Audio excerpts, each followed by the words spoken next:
And so what we did is we invited our dear friend, Mary Dunn, to come today to speak to us about shared decision-making. Part of this presentation that I want to share is that before coming, we invited you to participate in a survey on shared decision-making. And the reason for that is to be able to help us understand how we can better support you, especially now that there's so many treatment options out there. It's not just about deciding what treatment option is most appropriate for you, but also taking into consideration other stuff. Like, for example, what brings you joy? What types of delivery methods you're comfortable or want to use as part of the therapy. So there's a lot that goes into the shared decision-making concept, and that's why we thought it'd be important to have this conversation with all of you. And so a little bit about Mary Dunn. You heard me earlier mentioning that she serves, or rather co-chairs, our survivorship task force. Our survivorship task force it meets about 4 times a year, and it is composed of patients, caregivers, and clinicians. And Mary Dunn, along with Christina and Modi, are the co-chairs for that task force. And Mary will share some of the things that the task force has developed over the past year or so. And we're so grateful that Mary could come all the way from North Carolina to be with us here. Yes. Let's give her a round of applause.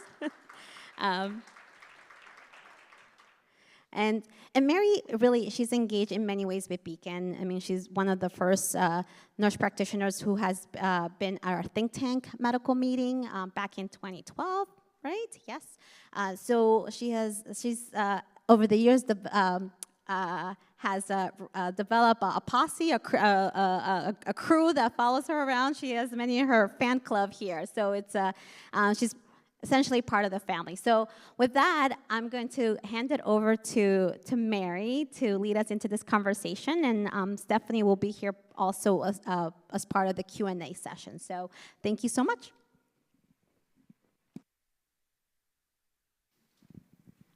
Am I doing it right? I got good instructions. I think it's less of a fan club and more of hecklers. And I know, I see you all. I know, I'm watching you. It's a pleasure to be here, truly. I am a nurse practitioner at UNC in Chapel Hill, all in the far, far away land of North Carolina. I tell people I have the best job in the world because I do 50% urology, where I take care of patients who've had surgery for their cancers, and 50% GU medical oncology, so patients who are getting systemic treatment for their cancers. So I do the best of both worlds. Don't ask me anything about radiation because I don't do that part. So interestingly, we're having a conversation today about shared decision making, and I made a poor decision to try out new contacts today in the context of like trying to see this screen. So if I'm stumbling over some words, it's because these are like multifocal contacts, which for those of you who don't know is like my generation's bifocals. So just bear with me if you don't mind. And I do realize that I am standing in your way of the 3-hour social block that we have after this, which I'm very much looking forward to see what kind of social affair we're going to have in 3 hours. So if you want to make your own decision about whether or not to stay and listen to me ramble on versus like take a bathroom break and go to this really cool bookstore that I found, it's called the Book Loft, and it's in Germantown, and it's got like 32 rooms, so you'll be there for hours. I won't notice. So all that to say, I'm thrilled to be here. This presentation really was a joint effort between myself and a couple of my other partners who I work with very frequently in the survivorship space with Beacon. So thank you for having me. So shout out to Christina and Modi and Nahal Muhammad, who helped me gather my thoughts and some of these slides as well for the presentation. So I'm not smart enough to know how to work technology and was like gonna do a word cloud and all those kinds of things, but instead I'm gonna make you talk. Now, I know you are not shy people. This is like my 100th summit, okay? So don't be shy. So instead of being able to type in an answer to this question, if you could just like shout out, raise your hand, what have you, what comes to mind when you hear the term or the phrase shared decision making? Go ahead.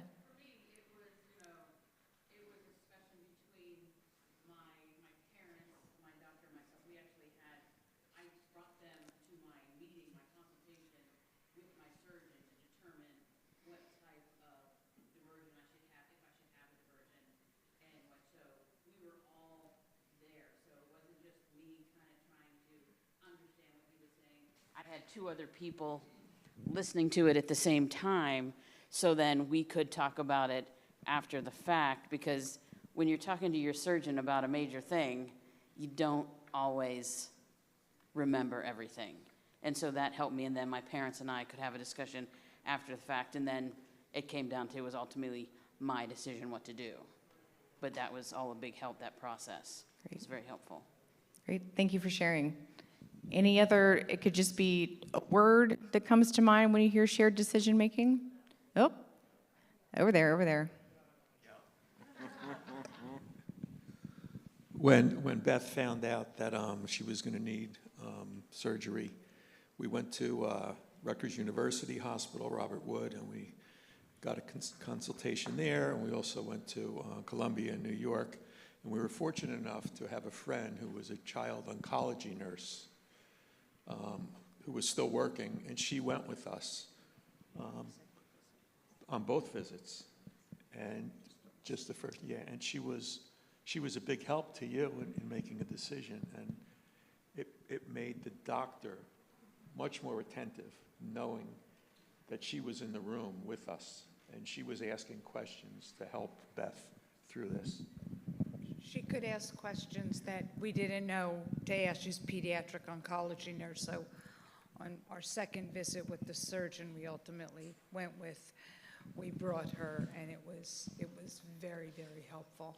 Great. Because you're so overwhelmed, you know, you enter, it had happened to me when my brother was diagnosed years before. You enter what I call into hospital hell, and you have to learn a whole new language and, you know, terms, you know, you've never heard before, and all these subspecialties, and it's overwhelming. So having someone in the field was great. Great. Thank you for sharing. Any other terms come to mind? Oh, gentleman in the back. Yes, shared decision-making, I think it's important that if you don't know the answer to something, you reach out. And when my wife was diagnosed with UTUC, you know, I didn't know what to do. I had bladder cancer, and but UTUC was new to me, so I didn't have the information. So I reached out to Beacon, specifically to Stephanie, to ask her about UTUC and how, you know, what the protocol is for treatment, and she gave me some good information. And my wife Angie, she ended up getting treated at UNC Chapel Hill as a result for UTUC. And she's now 4 years cancer-free NED, and we're very grateful. Both of us are very grateful. Thank you for sharing. I hear UNC is an okay place to get care.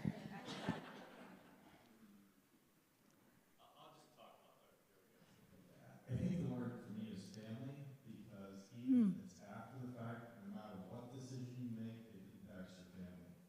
It's a great point. Thank you. Anybody else? Okay. All right, so this is a definition of shared decision making. Part of the problem, for lack of a better way of putting it, is that there's not one consensus on what actually defines shared decision-making, but this one is relatively straightforward. So that's when a patient and their caregiver and their healthcare provider work together to choose the best treatment or care plan. The provider shares the medical facts and options, and the patient shares their goals, preferences, and what matters most to them. So the final decision fits their life as well as their health needs. And we know that outcomes of shared decision-making improve patient treatment adherence and self-management. So shared decision-making is most appropriate when there's more than one reasonable option or when the scientific evidence is not available or might be conflicting. I'm going to push the wrong button. Okay, so this is a slide that Nahal sent me, which I think is pretty representative of the way things used to be and hopefully the way that things are now. So healthcare used to be rather paternalistic. Someone would come into their provider's office, the provider would say, this is what we are going to do. The patient would say, okay, and that was pretty much it, right? There was no discussion of the if, ands, buts, whys, or what are your thoughts, opinions, or values in the matter. And then we kind of transitioned to this informed decision-making where we're giving you as much information as possible, but not quite incorporating all of the aspects of shared decision-making. And I'll give you some examples of that in a future slide. And so what I want to focus on today is this shared decision-making, where it really is a collaborative process between information sharing from your healthcare team and from the patient and their caregiver, really taking into consideration values and preferences. So as we're going along, I really would love for you all to think about, for discussion towards the end, what are some of your values that drive your decision-making process in where you want your care to go? What are the things that are most important to you? So we think about things like being able to do things that bring you joy, and that is a very broad category. There's people who have to consider finances. There's people who have to consider they are caregivers for other people. There are people who have to consider many, many things. And if from my side of the street, if we're not asking the questions about those things, we're doing our patients a terrible disservice. So hoping that we can do this better. So what is making an informed decision in the context of healthcare? That's getting the facts about what your options are, learning about the benefits, the risks, and the side effects, knowing how each option might affect your daily life, and what's the goal of making an informed decision. So feeling more confident that you have all the information you need to decide on next steps. How does that compare to shared decision-making? So shared decision-making that fits your values. So taking it a step further and thinking about what matters most. For example, living longer, staying as independent as possible, comfort, body image, sexual function, etc. What would make life most meaningful even while managing cancer? And what are you willing and not willing to give up to pursue treatment? So this encompasses the best decision that fits your life and your priorities.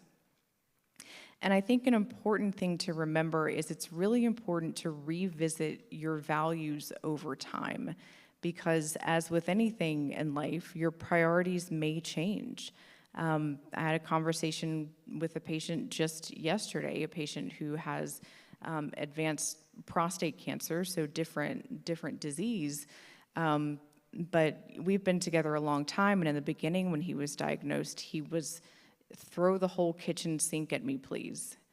And now that we're on fourth line treatment, we actually had a very detailed conversation yesterday about how his priorities changed and how he no longer wants to exhaust every single treatment option just because they exist. He wants to be able to make sure he feels well enough to spend quality time with his 12-year-old granddaughter. So these are the conversations that we need to be having as we consider that people's priorities are changing, can change over time.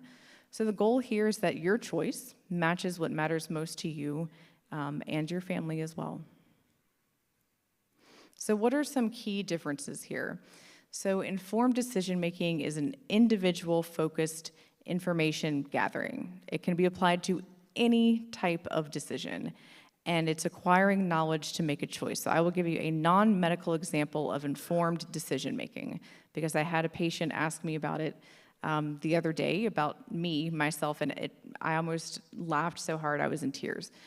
So I got this question from a patient. He looked at me and he said, "Were you wild when you were younger?" I'm thinking to myself, what energy am I giving off today? Because this is not good. Like, I need to go back and start over.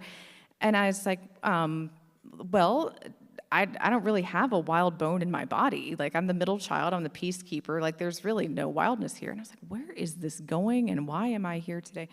And he said, well, I just noticed that you have a tattoo. Correct, I do. Well, I haven't seen that before. Like, well, I usually don't go around showing people, and I normally wear long sleeves in clinic because clinics are cold, so it's not surprising that you haven't seen it yet. And so this is my tattoo. It's a bird, okay?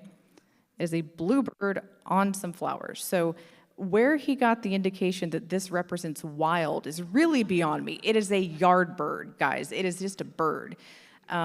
So to get back to this, the informed decision that I needed to make for myself about whether or not to get the tattoo was, do I want this? Why do I want this? On what part of my body? Is the person doing it reputable?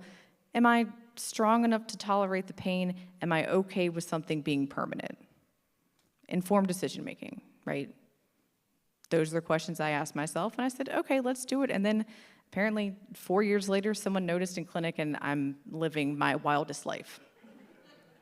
These are good things to know about oneself. So shared decision-making is really most often used in healthcare, right? In medical situations. So as a collaborative partnership between patient and provider. It's most valuable in healthcare, especially for really complex situations or preference-sensitive situations. And it's integrating patient values and priorities with medical evidence. So you can see kind of where there are differences there between an informed decision and shared decision-making. If anyone wants to see my tattoo later, you're welcome to, and there's a story behind it, but I won't bore you. And no, I was not wild. So these are also some of Nahal's slides. Think about outcomes as far as how you feel once a decision is made. So do you feel supported, knowing that you're not alone in this, that you feel like you can openly and effectively talk with your healthcare team and your support network, whoever that is, and feeling like you can ask questions and take your time, or if you didn't get all your questions asked, that you can come back to them later, whether it's with a phone call or another visit. And the goal of feeling supported is to make sure you feel understood and respected in your decision-making process. And confidence. It's really normal to worry after making a decision. It's really, really normal to worry after a decision when it has to do with your body and a cancer experience. So if you feel eventually confident after you make a decision, that means you made the right choice for you with the right and adequate amount of help from the right people. So the goal of confidence when it comes to shared decision-making is to feel calmer and more sure about the decision that you've made.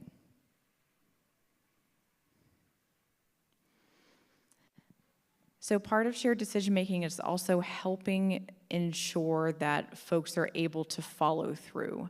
So being able to stick to the plan. And I'll always add in and give yourself grace, because you're part of the human club, and being part of the human club means that you might trip up, right? This is really complicated stuff. So if you come to a decision with your healthcare team and you go home and a few days later you're like, oh, I don't think that was right, and you're kind of beating yourself up about it, go back to that support and confidence and give yourself some grace, knowing that this is really difficult and you're allowed to trip up and be human.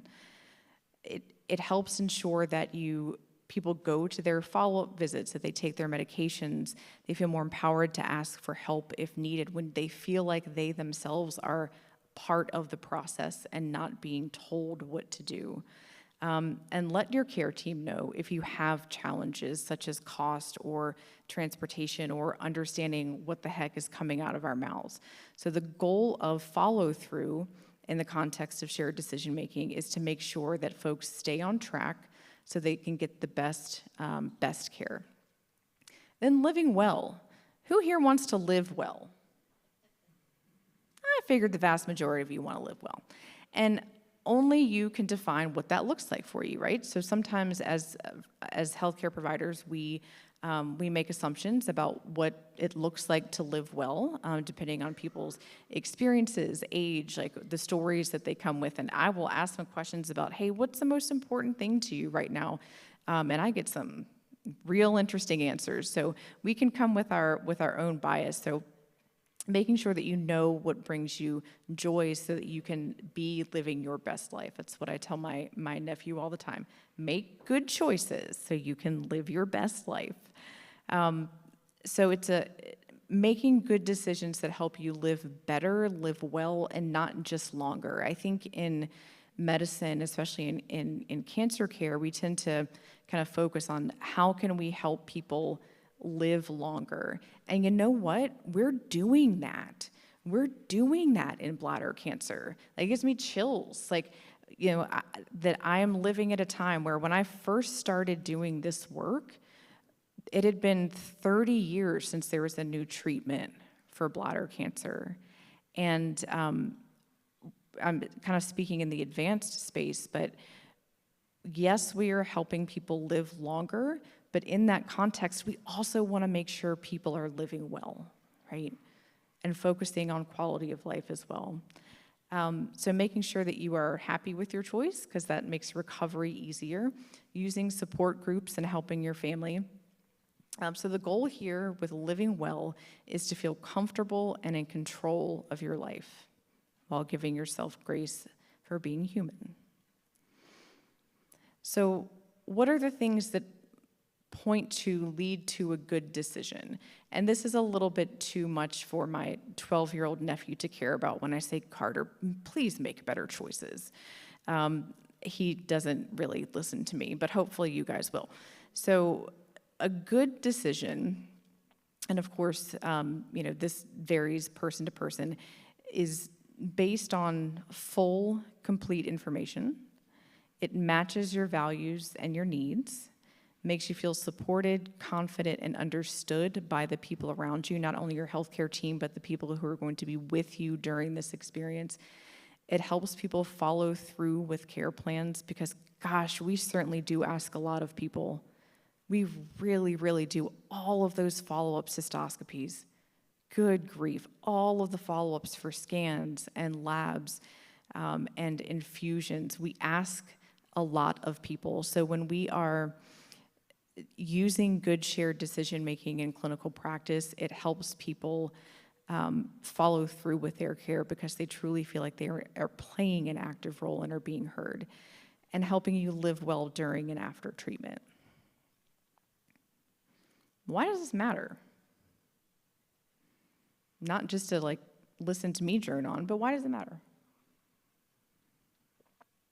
Lots of reasons.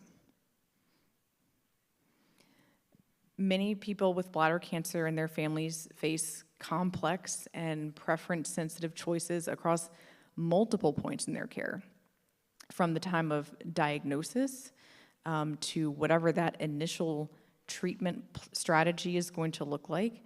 And then, unfortunately, sometimes in the face of recurrence, sometimes, unfortunately, in the face of advanced disease, people are making choices across multiple points in their care.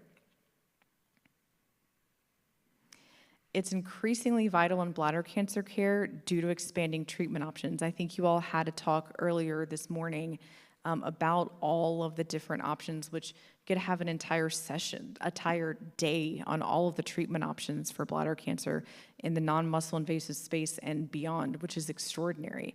So this is something that's going to become much more vital as we are introducing new therapies at different points in time for different patients. And we know that empowered patients experience greater satisfaction and alignment with their core values. So the changing landscape. Again, this could be an entire weekend-long session on the changing landscape of bladder cancer. And the work that Beacon has done the past 20 years has played a vital role in where we are today. So when we think about non-muscle invasive bladder cancer, we think about intravesical therapies. There are systemic therapies. There is systemic therapy now for some folks with non-muscle invasive bladder cancer for whom BCG didn't work the first time around. Cystectomy. Sometimes we have to think about cystectomy for patients with non-muscle invasive bladder cancer. And for muscle invasive bladder cancer, we think about neoadjuvant systemic treatment. So chemotherapy or chemo plus immunotherapy before surgery. We have this new sandwich therapy. So before surgery, then have your surgery, then come back for more.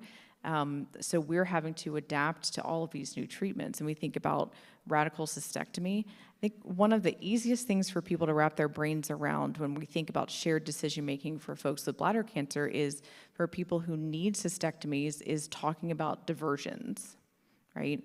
It is so important that people have all of the information that they need in order to make that life-changing decision about what type of diversion they are going to live with for the rest of their lives. And then, you know, some people are offering trimodal therapy, so that's chemo, radiation, and maximal removal of the bladder tumor instead of systemic treatment and cystectomy. And then adjuvant treatment, so after surgery, do folks need to have systemic treatment for after surgery, depending on what their pathology looks like. And then in advanced disease, I'm going to show you some slides that are just like absolutely mind-boggling because they used to be like two things, and I'll get to those. But there's so many options now in advanced disease, and it depends on what people have already had at what stage in their disease and what are their lingering toxicities from that, and what are their comorbidities that could maybe make it harder for them to get. There's so many factors, and it's our job to make sure we are doing a good job of explaining what all of those different factors are and saying, you know, these two things have not been compared head-to-head in the clinical trial, so I can't say which one is going to be best for you. So let's talk about what the options are, and then together we'll come up with what feels best, right? And then for survivorship, so people are survivors from the time they're diagnosed until the time of death. And death doesn't necessarily mean from cancer. That is just a very broad definition of survivorship, right? But we think about surveillance schedules, and those have kind of changed in the past few years. And we're actually saying, hey, maybe it's okay that we don't follow people forever and ever and ever and ever with endless scans. But once you've been down that path of seeing your provider every so often, it can feel a little scary to not have surveillance visits anymore, right? So that is a shared decision-making process. Toxicity management and markers, there's just so many things. So this, who's familiar with the NCCN guidelines? Not familiar as in you understand every single word that's on the slide, but you know what they are and how to access them. Okay, perfect.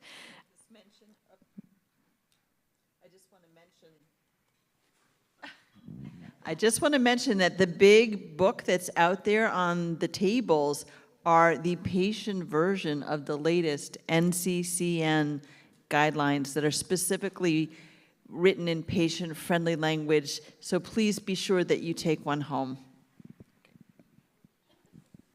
I have to carry Stephanie all the time. I swear, it's just a little bit long. I love you, Steph. So this is, I put a couple of these up here. So these things are bonkers, right? So guidelines are guidelines for a reason. There's not a one size fits all, but groups of experts come to the table, put together these guidelines, and we as clinicians reference them depending on the patient's situation. So they are outlined beautifully for the way that my brain works, but there is one in particular. So this is one of the ones for non-muscle invasive bladder cancer, right? So some of them look like they have a very clear pathway depending on risk group, right? So low, intermediate risk, clear pathway. But then you get to high risk, and then you start seeing more arrows. But the one I really wanted to show you all was this one. This has changed dramatically. So this is high risk, BCG unresponsive, or BCG intolerant. Look at those options. So what I point out here is look at all of the ors, right? So there are certain things that are preferred, right, based on data. But there are also other options depending on different patients' characteristics. So the fact that we now have all of these or this, or this, or this, or this is not only fantastic, but also a little head spinning. So that's where our job comes in, is to sit down, go over these options and say, this one or this one may be best for you. So let's talk about which one fits, which one we would recommend based on what we know about you, but which one sounds best for you given your core values. This is a good problem to have, right? Having choices is a good problem to have. So stage 2 muscle invasive bladder cancer, right? Used to be relatively straightforward. Remember how I talked about the sandwich thing? Like, what in the world are we doing, right? We used to give, a little sprinkle of chemo, and then we just used to have surgery, and now we're giving chemotherapy and immunotherapy, pre-cystectomy, followed by cystectomy, followed by adjuvant immunotherapy. How wonderful is that? Thank you, science. Thank you, science. Thank you, patients who participated in these clinical trials. Some of you might be in the room. And this leads to much more in-depth conversations about what are the potential pros and cons of doing this newer treatment versus sticking to something that we've had years of experience with and talking patients through what that looks like, right? Not highlighting all of this, but just kind of the newer stuff where we're still trying to wrap our brains around this. It's exciting. But then after you have adjuvant, if applicable, then, well, what do you do here? Look at all these options, right? So nothing is straightforward anymore. And then stage 4A, muscle invasive bladder cancer. So again, used to be relatively straightforward with limited systemic treatments, and now we have multiple systemic treatments. But something that, at least in my practice, that we didn't really think about that often because it didn't happen that often, was for people with stage 4 disease who had, at least on imaging, what looked like a complete response to their systemic treatment. For some people, we're thinking about cystectomy with the possibility of cure. And that's not something we were talking about 10 years ago. So just to highlight all, and this is not an all-inclusive, right? These are things that we're still kind of trying to figure out the roles here. But these conversations to have with your team, I know that they are overwhelming. I know they're overwhelming. So one of the things I always encourage people is if you don't feel like that one very long, very information overload consult with your oncology team is enough for you to make that decision and make it feel like it's a shared decision, make another visit. Make another visit. And then for patients who are metastatic, first line has changed. So EV Pembro. And this was huge when this trial came out. Huge when this trial came out. So used to be chemotherapy. Now we're doing EV Pembro up front for patients who are newly diagnosed metastatic. Well, look at this. Isn't this just easy to follow? I mean, I love a good chart as much as the next person, but for heaven's sakes, this is a lot of information. So all of this to show that there are different options depending on what people have already received and at what point in time in their treatment. So this, again, is for people who have advanced disease. So people who've had previous immunotherapy and EV, but no prior chemo, those are the options there. And then previous chemo, but no previous immunotherapy or EV, well, there's some options there. And it just goes on, right? It's pretty extraordinary. And I'm again, it gives me goosebumps that this slide actually exists. How can you all be empowered? I think that every single person in this room, because you're here, you're already empowering yourself, right? Coming to these conferences, engaging with Beacon, engaging with other people in the room who, while their story might not mirror your story, I'm sure you can get words of wisdom from anyone in this room. So you're already empowered just by being here.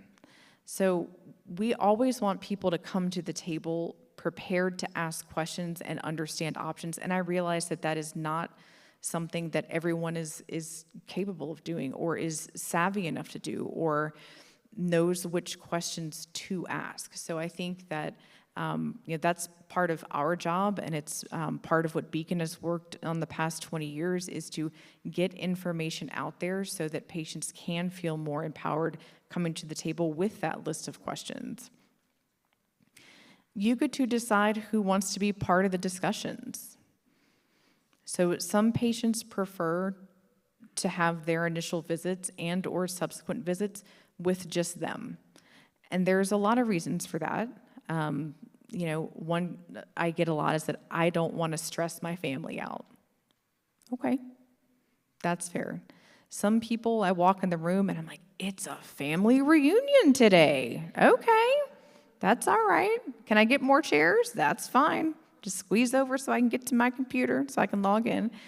And then there's the middle path of, one or two main caregivers who are kind of the co-spokesperson for the patient who is receiving the care. But you get to decide who you want to bring along the way, and that could change.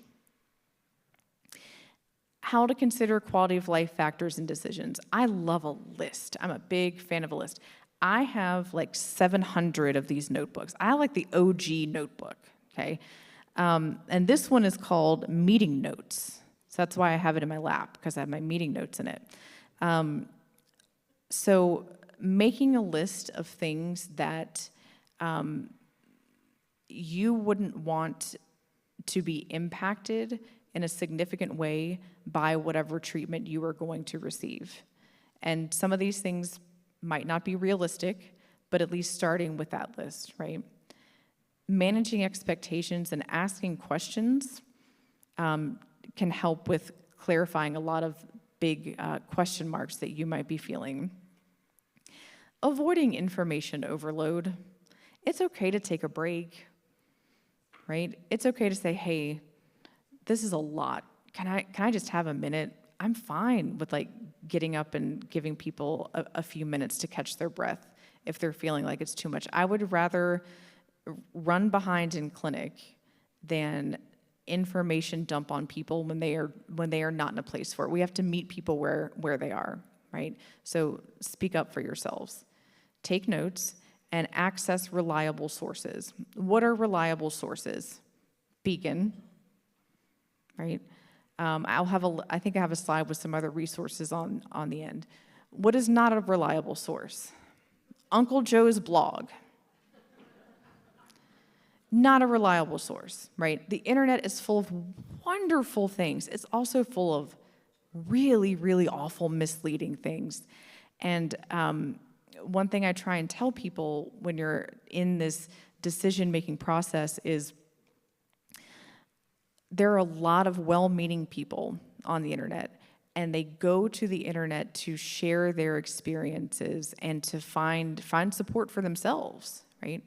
But sometimes that information is scary, and everyone's story, everyone's situation, everyone's experience is different. I tell people I can take two people of the same gender, of the same age, with the same diagnosis, and they'll have two very different experiences. So if you're in a place where you're in overload and you're going to find information, going to, Aunt Sally's blog about, this horrible experience that she had is probably not going to be helpful in moving forward in the shared decision-making process and could, in fact, make it worse. Not that we don't love our Aunt Sally's and our Uncle Joe's, we sure do, but for this purpose, probably skipping over that for now. And know your care team. I know there's a lot of us. I really, really do. But we know that multidisciplinary collaborative care is the best way to take care of people who have cancer. I also appreciate that it's not always clear who is doing what for you and at what time during your treatment. So know who your providers are, what their roles are, and how to get in touch with them. I think that's really important. And if it's not clear, ask. All right, so how do we help people make informed decision? Well, there's this concept of decision aids. And breaking news, we don't have really good decision aids for bladder cancer stuff. But even better breaking news is I have a colleague who is working on one, Nahal Mohammed. So she actually has a trial, it's written here, personal patient profile decision support for patients with bladder cancer. So I'll show you some slides that have a picture of the tool that she's working on. It's not ready for use yet. So I asked her, how can people get it? Because everyone here is going to want it. And she's like, it's not ready. And I'm like, okay, that's fine. Everyone here is also very patient. So what makes a good decision made? So they help guide communication. They're balanced. They're updated frequently. They are evidence-based. And see, this is where the contacts are coming in. I made a bad choice. I can't read that last one. But decision aids are tools that people can use prior to coming to meet with their team and during the process of making decisions along the way during active treatment and even after treatment. So this is what Nahal's looks like. So it basically, the patients access it, and then they'll be able to type in information about themselves, about their bladder cancer experience, and exactly kind of what they're looking for. So I think in this example, this one was about urinary function. So click on urinary function, and then it opens new tabs with questions to ask your doctor. And then it gets even more specific. So how to be an active participant in your care, and has some videos there. And this I definitely cannot see with the new contacts. Bad choices. Do not follow my lead. But it basically spits out, from my understanding of the technology, which is not great, spits out an algorithm that asks patients specific questions based on the information they've put in so that they can take those questions to their visits kind of ahead of the visit so that they have a structured process for asking their team questions that they have ahead of their visits and during treatment. So TBD. So I stumbled upon this. This has nothing to do with bladder cancer, zero to do with bladder cancer. It's the Ottawa Personal Decision Guide. But I love this, number one, because it's organized, number two, because it's colorful. But it's a decision tool for basically any decision that a person wants to make. And it goes through step by step. What is the decision? Why am I making it? What are things that are important to me?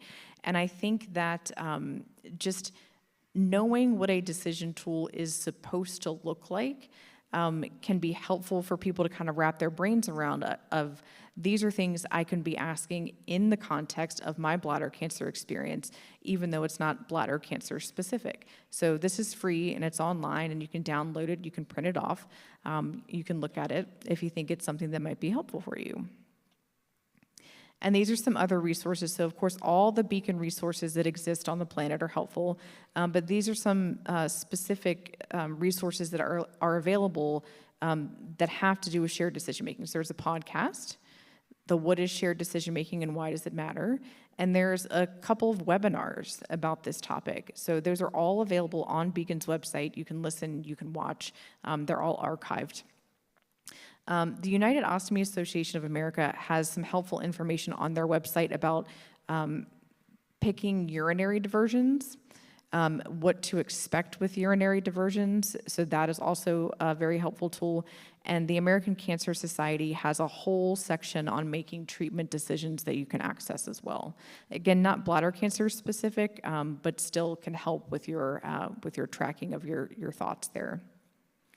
So what are some limitations with shared decision making? Well, has anyone ever along the process during their bladder cancer experience felt overwhelmed? Yeah, this is overwhelming. Something that makes a lot of sense to me is that I think in this process of shared decision making, people also need time to develop trust in the people who are going to be helping them make these enormous decisions. I don't take it lightly. None of us take it lightly that people walk into our doors, walk into our clinics with a cancer diagnosis and are just trusting us to guide them in the right way during the most vulnerable time of their life. That is not something I take for granted. It is an extraordinary privilege to be with people in those moments. And I realize that it takes time to develop trust. So needing some more time to get to know your providers, right? Some people just want us to make decisions for them. You know, that was kind of the old country rule back in the day. So I'm from Virginia and live in North Carolina. And, you know, my grandparents were, whatever the doctor says, whatever the doctor tells me, I don't ask any questions. I'm like, well, that seems incorrect. But some people just want the team to make decisions. And as long as like that is also a shared decision, if that makes sense, then that is okay. Some folks have limited health literacy, which can be a barrier to this as well. And then some people, unfortunately, have little or no caregiver support to help them through this process. And then from a provider standpoint, lack of adequate training to engage in shared decision-making, not having enough educational resources. We don't have good tools. We're really good at this in prostate cancer. From a urologic oncology perspective, we have like mastered this in prostate cancer, but it's lagging behind in kidney cancer, bladder cancer, testis cancer. And we come in kind of with our own bias, right? Like we read about our patients before we see them and say, oh, this person, you know, because of X, Y, and Z is probably not going to want to do X, Y, and Z. And then we walk in the room and that couldn't be farther from the truth. So sometimes we do carry a bias with us. And again, not knowing where to find patient decision aids that are helpful. So just a brief update on the survivorship task force, because this all kind of dovetails nicely into shared decision making. So this is something we're really proud of. There's lots of folks in the room who have been an instrumental part of this task force. We've been around for about 3 years now, and it's providers, patients, caregivers, the wonderful Beacon staff, and we meet quarterly, but we have subcommittees that meet pretty much every week. Yeah, that's what it probably feels like for Patricia. So this is an overview of some of our accomplishments. So it took a long time to get to this definition of what is bladder cancer survivorship. There was a lot of red ink on this, but we landed on it. I know that it's also very small. We have developed a Survivorship 101 fact sheet. Something I'm really happy about is that on Beacon's website, there is now a dedicated survivorship section where you can find all of this stuff. Thank you, Mark, wherever you are. There's survivorship-focused sessions at the patient and caregiver summits, breakout sessions at the think tank. We have developed bladder cancer survivorship care plans and a psychological health fact sheet. So we wanted to share a couple of those things. So the care plans, we have 3 different care plans. So a survivorship care plan is a document that outlines someone's bladder cancer diagnosis, treatment, follow-up plans, as well as tips for healthy living and potential long-term side effects from treatment. The version that we currently have available is for healthcare providers, and I'm happy to talk to anyone after this talk about more about these. They're all available on the Beacon website. This is the non-muscle invasive bladder cancer one. I think it's 4 or 5 pages, and it's just to show you kind of how it's outlined for folks. And it's just so pretty. So it just makes me happy. And then mental health and psychological health was a huge part of, a huge topic that has come out of these sessions and other sessions that involve patients and caregivers. So we've had some breakout sessions about this at the think tank. At last fall's summit, we had a session on mental health. At this year's think tank, we talked about difficult conversations, and now we have space on the survivorship webpage that leads to a fact sheet. And I was also fortunate enough to talk to Rick Bangs on the Bladder Matters podcast about mental health and bladder cancer. And this is what that psychological health and bladder cancer fact sheet looks like, available on the website to either peruse and or print. So some food for thought as we kind of close out. Do you have a scenario where you had a good experience with shared decision making? What tools would be helpful in this process? If anyone wants to share some core values that help shape your shared decision making experience, what really matters to you in your care? How confident are you in your ability to engage in shared decision making with your healthcare team? Things to think about. And then some final thoughts. So shared decision-making is a collaborative decision-making process between patients, caregivers, and their team, relevant to medical decisions where multiple options are considered clinically acceptable. It aims to improve the quality of medical decisions by helping patients choose options, delay or forgo care altogether, if that's appropriate, concordant with the patient's values and in accordance with the best available scientific evidence. Patients who perceive that they have been active participants in their healthcare decisions often report feeling more informed and empowered. Patients involved in shared decision-making are more likely to express higher satisfaction with their overall medical care, report better quality of life, less likely to have regrets about their decisions, and stick to their treatment plans. We need more and better decision aids that are bladder cancer specific to help people through this process. And we need more research in this area in bladder cancer. So thank you, Dr. Muhammad, for her active role in the research. So shared decision-making, I put down here partnership, preparation, and empowerment. That's how we want people to feel when we're talking about shared decision-making. You can spam my email anytime. It'll only take me 2 weeks to reply. Anytime. So Mary, Oh my Lord. no, I think I got this. Scott, I heard something. Okay, it's on. You can hear me? I just want to make sure everybody's kind of clear on this concept. Shared decision-making is not necessarily, your doctor said we're going to take out your bladder, you have a choice. You can have an ileoconduit, you can have a neobladder, or an Indiana pouch. And you choose. Without that doctor knowing what gives you joy, informing you, informed decision, giving you information about what the different things might do and might require of you as an owner of a new urinary diversion, might not take into account that something important to you might change because of that. So, Mary, I have a question for you. You talked about the fact that a lot of doctors aren't trained yet on all of this, and they haven't really bought into the idea that what's important to the patient matters, that they're just busy keeping you alive but not living. How would you suggest to patients that they bring up, well, doc, how is this going to impact the fact that I like to swim with my grandchildren? How is it going to impact the fact that I'm a hiker? Or I want to square dance with my wife? Those kinds of things. How do you bring that up?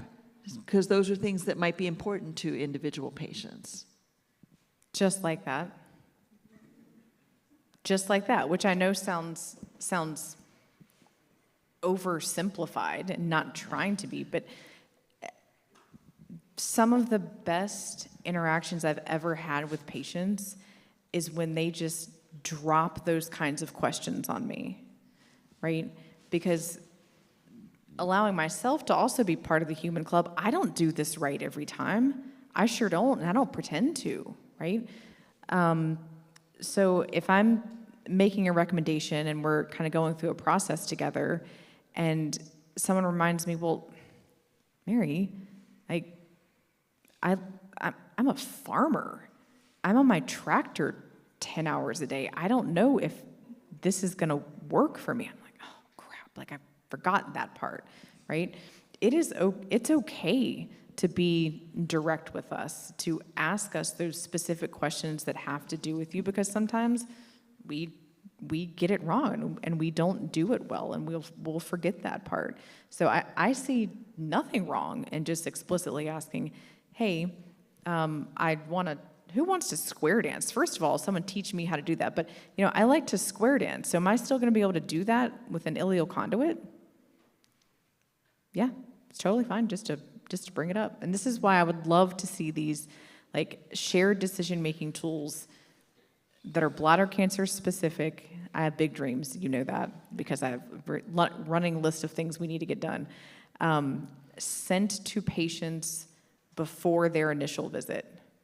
Right? So you come in with all of the things written down that we should be asking you during the visit that we just might not think about in the moment. I think that would be ideal. Mm-hmm. But I think the challenge is for you all to figure out what's important. Yeah. So that as you're becoming informed in the decision-making process, and you read that perhaps a neobladder might require you to wake up in the middle of the night to drain and empty the neobladder, and you might have to use a catheter, or you might not fully regain continence. Think about what's important to you. Well, what would be important to me if I weren't continent all day, if I had to wear Depends? Is there something that might make it easier by choosing a different diversion? There's so many things that are going into it. I think that as a community, we need to also remember we need to be able to articulate what's important to us and figure out how those treatment options will impact. So you pick the best one that's going to allow you to still have joy. That's absolutely. Really I just made me realize that I saw a patient a couple weeks ago who I was talking to about enfortumab, and he is he's a woodworker. And one of the potential complications that we see frequently with that particular drug is neuropathy. And we were talking about that, and he's like, well, what is neuropathy? Good question. Why don't I explain that first? I told him, what it was, and he's like, that could potentially impact my woodworking, because it's really fine things that he does. And so we had to have a conversation about, this is what brings you joy. Is it worth trying this medication? And what we landed on was, let's try and see. And if you get neuropathy, I need to know immediately. And here's what we can do. We can dose reduce, we can hold, we can defer. There's all kinds of options, but you are not committed to this. You're not signing anything saying I'm going to be on this forever. So he brought it to my attention, oh, that might impact what brings me the most joy. I mean, this man has like a whole garage dedicated to his woodworking, so it's a big part of his life. Or the patient I spoke to who played in the LA Orchestra, and her decision was not to pursue further treatment because the treatments that were being recommended would likely give her neuropathy. And she said, if I can't do this, I'm not living. Even though her children didn't agree with her decision, that is still an important decision that has to be made. If there's no quality, it doesn't matter what the quantity is, and especially if the quantity is miserable because of the side effects. So I think it's also important.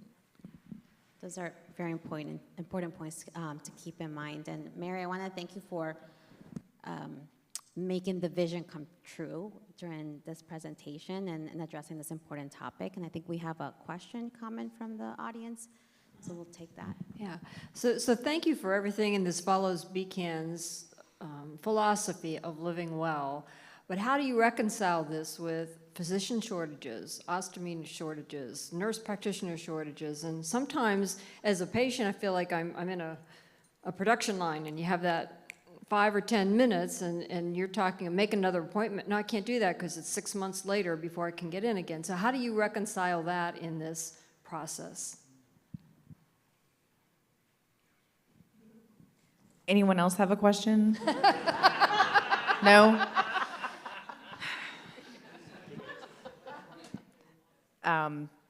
That's a great question. And I use humor as a poor coping skill. How do I put this delicately? First of all, I'm sorry if anyone ever feels like they're a number or something on a conveyor belt. That should never be one's experience, and I'm sorry if that's been part of your story.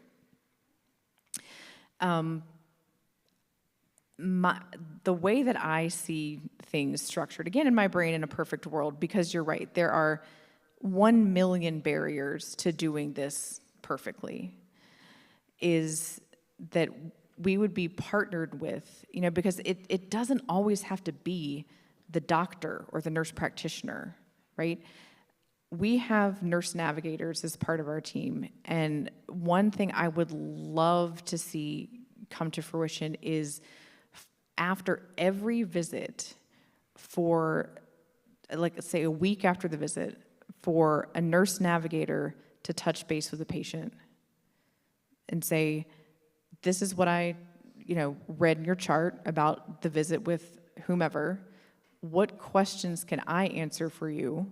What questions can I relay to your primary provider, whether it's the NP, physician, PA, whomever, and have that middle person who has so much more knowledge than we give them credit for. In fact, sometimes they do a better job than I do, but to have that touch point for when you do find that barrier to getting that elusive next appointment, right? So having better touch points along the process would be one way to deal with it. I know that is an impossible task for every single institution, but that's just something that comes to mind for me.